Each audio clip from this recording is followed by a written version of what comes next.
I never knew how much I appreciated a mediocre fight night until we had no fights whatsoever. Last week was nothing, nada, nilch. We had no fights to watch or enjoy, but that is changing. This weekend is UFC Perth, and while it isn't as big as a pay-per-view event, it is still a fight night. It is still not in the apex, and it is still something enjoyable to watch. And what makes these fights a little bit more fun to watch is playing some daily fantasy. While watching these fights, you can do more or less, higher or lower on some strikes, on some takedowns, on some finishes, and you can make some very real money. One of my favorite ways to do that is Underdog Fantasy.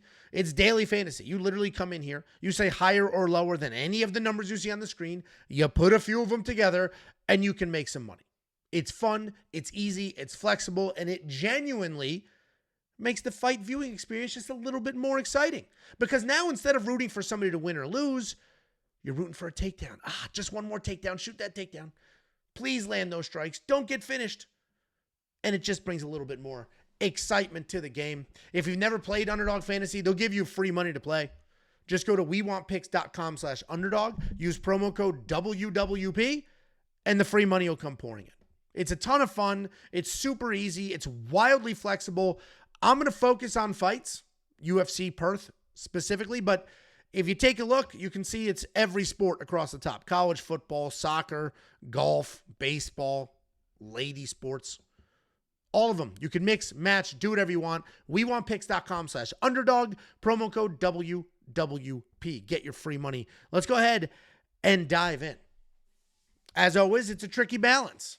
If we have every single available option to us, we might not be getting the best possible lines. So I took a look.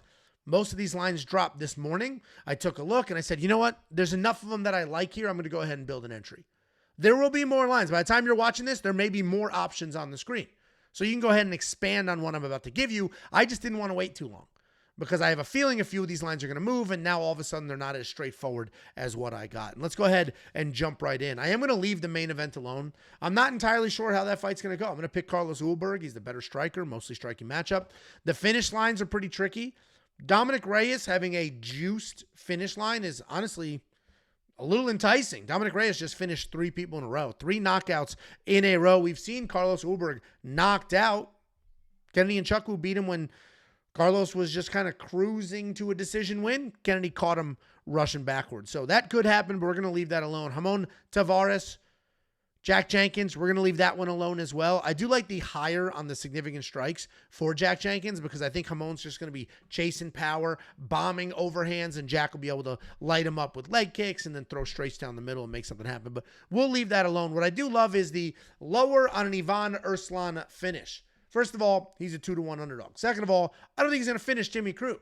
Despite having an obscene haircut and some mental health issues, if you will, Jimmy Crute is durable. He's tough. Jimmy Crute's a good fighter. Not only do I think Jimmy Crute wins this fight, even if he loses, I don't see him getting finished. So the lower on an Ivan Arslan finish is a fantastic line. I'm surprised they're even offering it to us, but I'm going to go ahead and jump on that. Let's continue to work our way down. I know Jake Matthews is going to win this fight. I just don't know how. The higher on 1.5 takedowns is always an enticing line, but the reality is, if you run through Jake Matthews' fight history, he has far more fights where he had 0 takedowns or 1 takedown than he does anywhere near the amount of fights he has 2 takedowns. So the lower makes a lot of sense, but Neil is long, Neil is lean, Neil will clinch.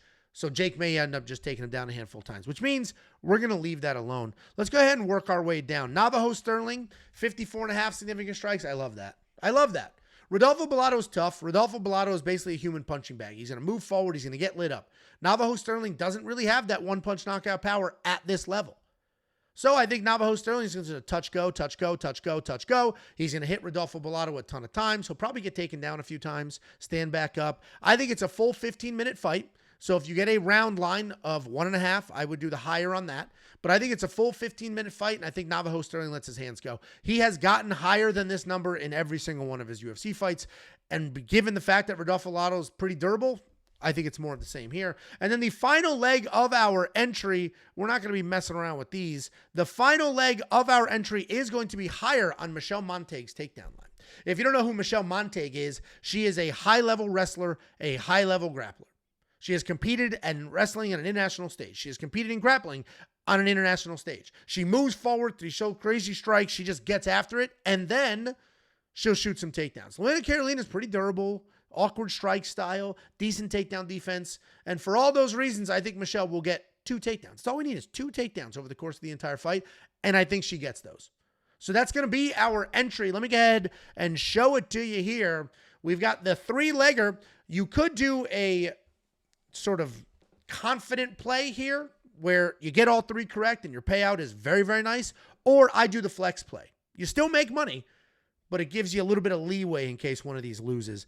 We got the Navajo Sterling higher than 52.5 significant strikes. Michelle Montague higher than her 1.5 takedown line. And Ivan Erslan lower than his half a finish, meaning he's not going to win this fight by finish.